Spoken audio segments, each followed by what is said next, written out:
got back together, and then they walked back into Capernaum from being up north. Some would say Mount Hebron area towards Damascus way. Maybe that's where the Mount Transfiguration took place. They're coming back. As they're walking back, Mark says that there was a controversy amongst themselves, and they were asking, who's the greatest? I'm the greatest. You're not the greatest. And that was just the disciples, man. That's who they were. They were that sort of bumbling buffoonery, it would seem, a lot of times in the Gospels is how the disciples are presented. But they are asking who the greatest is. They were asking that amongst themselves. Jesus, perceiving those things again, asked them as well, saying, who is the greatest? And he brings that little child. Now, the littlest in here is, who's the littlest in here? Are you the littlest? You're the littlest. Theo is the littlest. Theo, you want to come up here for a second? Theo was asking me yesterday. Was he really? Okay, this is going to be a bad illustration. This has gone pear-shaped already. This little fella. It's like Jesus brings the littlest in amongst them. Oh, I'm the littlest. And he brings the little one in, and he says, unless you become like a little child, you cannot enter the kingdom of heaven. What do you think about that? Great. He doesn't know what I'm here for. But Jesus uses the child as the illustration. And he brings him in and says, this is what greatness looks like in the kingdom of heaven. Well, this is not what greatness looks like in our kingdom. He thinks at times that he's pretty great. So maybe not the best example of humility. Maybe it should have gone a few years earlier. No, he's pretty... Anyway, nonetheless. But he is using the little fella as an example of humility. And he puts him in there. You notice that the rest of the stories all center around little ones. And he is saying, if anyone does any harm to a little one that believes in me, Jesus says they ought to have a millstone hung around their neck. You know what the millstone is? That big grinding stone that goes on the end of the piece of wood that goes round and round in circles. That's the millstone. To tie it around your neck. Realize that halfway through, I have no idea what that piece of wood is called. But on the mill, the grinding stone, that stone, tie it around that end. I was about to tie it around his neck. No, tie it around his neck. If you do harm to him, and then toss it off into the sea. Sleeping with the fishies is what he's saying. Because Jesus cared for the little ones that are brought in. Jesus cares for you. But yeah, so that idea of the little one, the sheep, he says that the sheep, if they go astray, that if you have 100 sheep and one of the little lammies goes out and disappears, would you not go and find the little lamb and hunt and bring the lamb back? He's saying the little ones matter. The little ones do. This little fella in God's kingdom matters. And it's not just something for the elites, and it's not just something for the adults, but he is saying, you know what greatness looks like? It looks more like this than it does look like this. This humility, this little child that is unsure of himself, that doesn't quite know and is not quite aware of the circumstances. Jesus brings the little fella into the circle. Thank you. Give that my illustration. But he is saying, this is what greatness looks like in the kingdom of heaven. Well, this is not what greatness looks like in our kingdom. Right. That's the point that Jesus is making. And then there are three things. Verse 4, whosoever therefore shall humble himself as this little child, the same is greatest in the kingdom of heaven. Now, this little fella, the Lord will use him, but he's pretty self-confident in how he goes about life. And some of my boys have been self-confident from a very young age. But Theo is just very similar. But he calls it for the humility, to be an example of humility. And whosoever shall receive one such little child in my name receiveth me. One of the greatest ministries that we had in the US that I got to be a part of was the bus ministry. And I've mentioned it before, but the church that I went to in Oklahoma City, they ran buses. They owned 20 buses, I think they had. School buses, you know, those yellow school buses that are in America. Well, they bought used school buses. They owned 20 of them and varying sizes. Some of them held like 50 and 70 people. No, sometimes they put 70 on there, but they didn't have 70 seats. They had like 40 and 50 seats, and some of them were like 30 seaters. And then these buses and the bigger ones, and they had about 20 of them. I worked on bus number 20, so I know they had at least 20. They may have had like 21. And then they would go out all over the city on a Sunday morning, and they would pick up mostly kids, mostly school-age kids. Sometimes adults came, but they would have the bus ministry, and they bussed in between 400 and 500 kids every single week from all over the city. And they'd get up, we'd get down there before church. Church would start at, I think, 9:45 was the Sunday school hour, and 10:45 for the main. But I reckon I was down at church at like 7 or 7:30, and there'd be donuts, and you get donuts, and jump on the bus. And at 8 o'clock, we're going around picking up kids for the next hour, knocking on doors. And are you coming today? Oh, hang on, I just woke up. All right, we'll wait for you. And they go and they come and they jump on the bus, and the parents are there, and a parent approved. They're all allowing them to go. It's not just like taking kids off the street, but they'd go around, pick them all up, and they'd have and the buses, sometimes they do like a big bus push, and they would go out and say, look, could you come? And we're gonna get as many bus kids. And they had on their bus Sundays, where they would have 600 and 700 students, but normally it's like 400 or 500. They would have 600 or 700, 800 kids coming on the buses, big day. And I mean, there's kids everywhere. And you think, why? And they spent, I think this was back in like the early 2000s. I think they spent, from memory, when they did their AGM, like $1 million was their budget for the bus ministry. Buses kept breaking down, and it's all now paying the workers. They're just church members that are working for the Lord. But the buses to buy and to keep the buses on the road, and the petrol, 20 buses going out all over the place, and different things that went into it. It was a big chunk. Maybe I made that up. That sounds like a lot, doesn't it? $1 million, but it was something like maybe $100,000. It was a big chunk of money that they were putting towards these buses. And it's not like you're bringing in a 5-year-old, and they all had to be toilet trained and things like that. But it's not like you're bringing in a 5-year-old or a 15-year-old, and you're thinking, you know what, we're going to bring these in. They're going to be great tithers.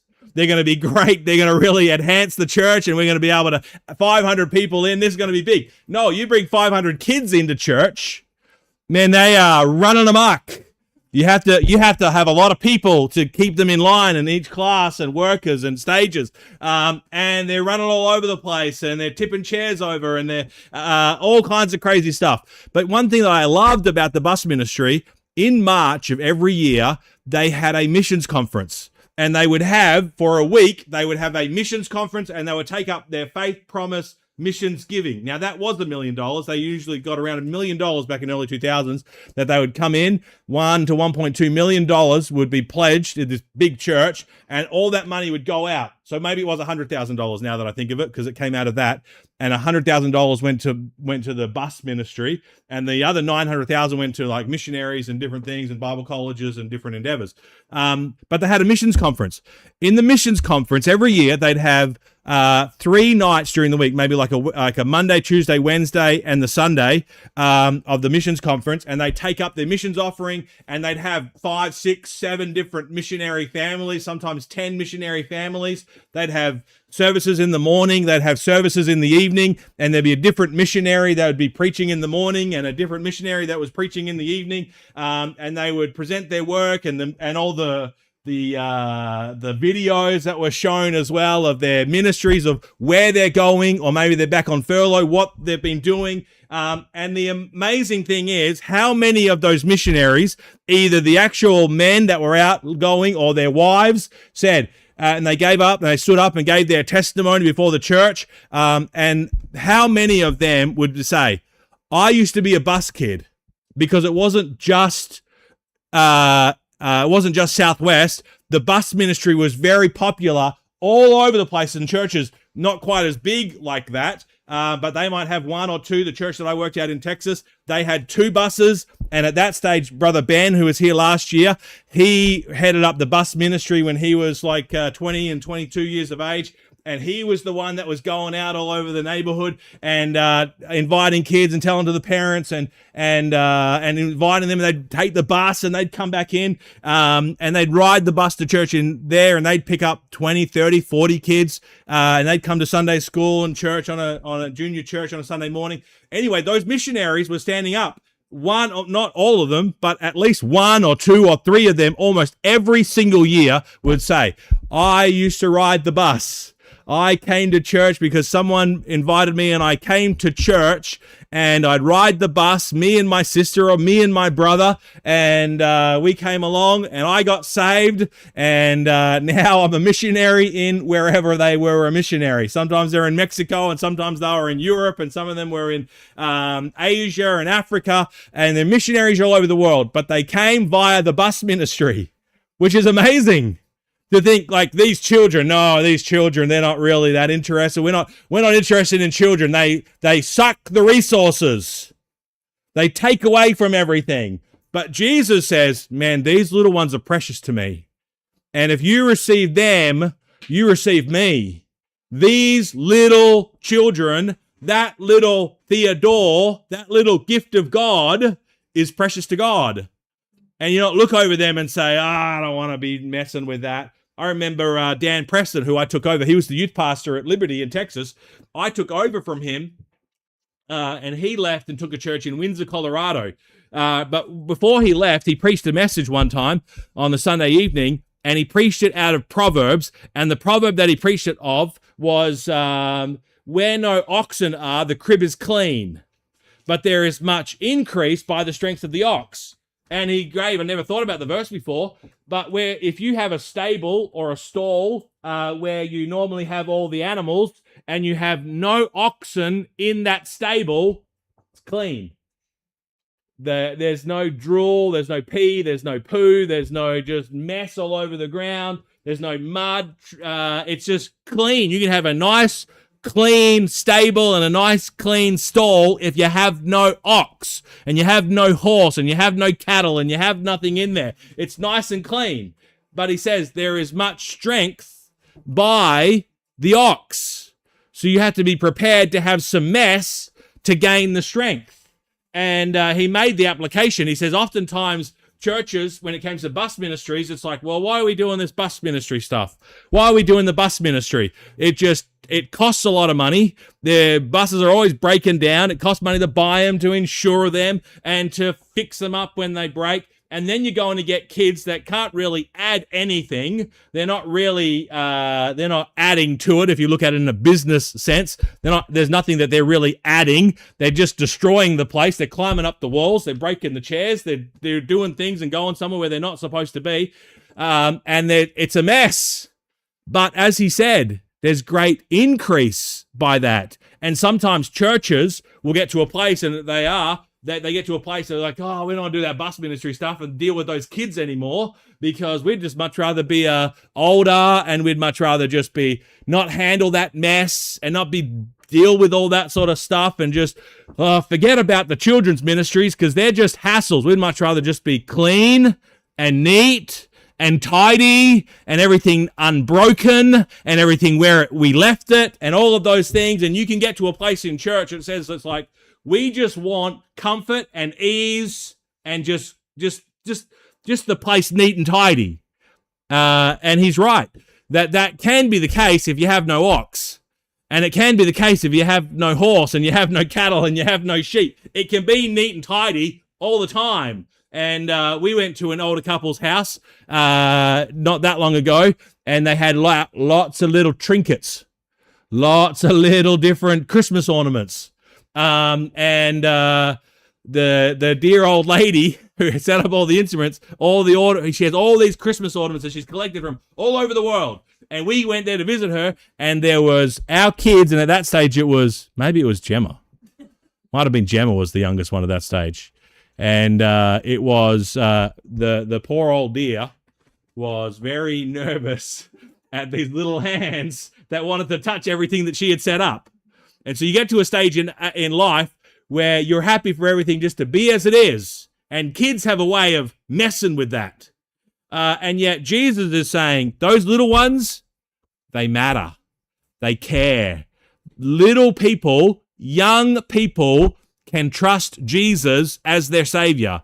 In fact, you have to become as a little child to trust Jesus as your savior, to humble your heart and to simply accept Jesus for who he is. He says, my testimony is I got saved as a child. I had simple faith and I believed on the Lord Jesus Christ. I asked him to save me as a boy around Theo's age. That was when I got saved. And Jesus is acknowledging these young people. And he says this, and I never noticed until reading this. Oftentimes, and maybe the other Gospels might say this, but he says it like this about the millstone. Do you know who he specifically says that should be, which type of child specifically is spoken about? Because I just thought all children, and maybe the other Gospels says all children, but Jesus actually points out a specific type of child which believed in me. He says, if anyone does any hurt, as he has this little child, which believes in me. You know what Jesus is acknowledging? Children can believe in Jesus. Children can trust Christ. Children can call on the name of the Lord. I think there's balance there because I think a lot of kids can be pressured by their parents to say a prayer that they haven't fully understand, or they might be pressured to do something, and then they get older and they think, I don't even remember when I got saved or what I did. And that can happen. I think you need to do it by case, but Jesus is acknowledging children can believe in me. Children matter. Little children matter. And those bus ministries are in America are for this purpose, because children matter. Now, we tried to do a bus ministry here, and you know what happened? Some of them got saved. I can't remember the guy's name, but Josh and Connor, I remember their names, but Josh and Connor were driving out to Wundowie, 5, 6, 7 years ago, picking up, yes, I was coming to that, but Evie and Jeremy, who are now young adults now, married with kids, at least Evie, so that must be 10 years ago now. And they were driving out every Sunday out to Wundowie, picking up Evie and Jeremy. Next to Evie and Jeremy was Barry, and Barry would ride the bus. Well, how little child was he? About, I don't know, I don't want to say his age, but he might have been closer to my mum's age. And he'd ride the bus. And then I was like wondering, why are there all these cars parked out there today? And as we were leaving church, you're like, it's football season, which made me think of the other one that used to ride the bus. Roger. And Roger would ride the bus from Wundowie to come to church in the morning so he could go to football in the afternoon. I was like, who cares? You're coming to church. And Roger came. And if it wasn't football season or cricket season, Roger didn't often come to church. But he came to church nonetheless when it was cricket season and football season. And he'd ride the church bus to here. But you know what? Not just Evie and Jeremy. There were times when it was Evie and Jeremy and Roger and Barry. And then there was Dante and this is where Josh will go, name the other 4 or 5. But they had at times 8 to 10 kids on the church bus, which holds 12. And Connor and Josh were picking up kids in Wundowie, bringing them to church. And guess what? I think it was Dante and maybe his sister, when they're coming to Sunday school, were led to the Lord. Kids came to church. These young Aboriginal kids came to church and had Sunday school out there, learnt the Bible, trusted Christ as their savior, because we at one stage was going to do that. What a blessing that is. Now, it's a bit of a cultural thing that it's not really something today that it's not something that's seen. In the US and in the Midwest particularly, it's a lot more prominent that churches run buses and you could catch the bus to church. But it's not so much here. But the point is this, they matter. Kids matter. I often wonder if we could ever do a bus ministry. we tried it. It worked for a little bit for that year or two that we were going out there every single day in the church van. But not only if it's not just via bus ministry to bring them to church, it's also where our education ministries. We've had school here before, because the reason that we had a school for so long was because kids matter. It's important to train kids and to teach them about the things of God. Does it complicate ministry when you run a school? Yes, it does. Not just a regular school, it's complicated. And there's lots of moving parts and lots of different things. Will we ever run a school again? Probably never, I'd imagine, unless God does something miraculous and does something and leads us in that direction. But I can't foresee us ever running a school again. But children still matter, and we still have facilities that support education. I still have a great heart. I mentioned it partly in the AGM before, but I have a great heart for education and for those kids and homeschool kids to come. Would it be messy and complicated, and will the building get more run down and dirtier, and be more rubbish and chairs out of place and books left out of the place and things just sort of topsy-turvy if we had more kids come to a homeschool day every week? Yes, it would be messier. But you know what might also happen? At some missions conference in the future, it might be someone else stands up, say, you know where I learned about the Bible? You know where I got challenged about missions, or where I learned and understood God? I went to that homeschool co-op, and they taught me about Jesus. And I went with this friend, and he taught me about Jesus, and I learned godly friends. But children matter, and we ought to care that children matter. Our Sunday school ministry or our homeschool, and if God ever allows us, I don't know if Mount Helena or Mundaring, we tried it through the Facebook pages to say, hey, if you want to ride to church. We never really got much. We were getting them out of Wundowie, but also Wundowie, politely, it's a lower socioeconomic area, right? And they seem to be happy to be like, yeah, take my kids. There are some areas that are down the hill that are lower socioeconomic areas. And it's not that we're trying to just be like, hey, we're going to take your kids. It's like, hey, we're going to take your kids to church. Come to church. Come to church and ride the bus. And sometimes they bribed some of those kids to come to church, and they'd give them some candy and some chocolates or whatever to come to church. And they'd get on the bus and they'd come. But you know what? Not all of them got saved, and not all of them became missionaries, but all of them heard the gospel, and all of them learned the Bible, and all of them learned Sunday school songs. And I can't help but think that there are even kids today who may have ridden the bus, and this is true from Brother Ben, actually, that Brother Ben, who was running the buses in Louisville, in his area, he said that on the local Louisville Facebook page, there was a lady that asked, does anybody remember that blonde-haired guy that used to come around and pick kids up from the Sunday school bus? And he went by Brother Ben or Bob or something, and she put it on the Facebook page.